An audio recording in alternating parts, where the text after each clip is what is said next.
Hi, I'm Tyler. And I'm Matt from Russ Darrow Chrysler. Okay, so what is your guys' favorite summer song? I would say my favorite summer song right now is All My Life by Lil Durk and J. Cole. I'm going to say summer song, Summertime Sadness by Lana Del Rey. All the best golfing days we seem to be at work. Next question is windows down or AC?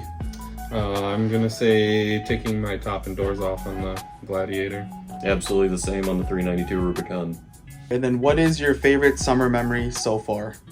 I would say it would be getting and testing out my new full suspension mountain bike. Summer memory for me so far, my wife has been working super hard on re-landscaping our yard, so getting to dig all the new shrubs, flower beds, and working with her on that at home. And lastly, what is your favorite summer vehicle on our lot and why? Probably the 15 Hellcat, because it's a fast, fun performance summer vehicle. Best summer car on the lot I sold on Friday. We had a 2014 Mustang GT 50 convertible, bright red and manual.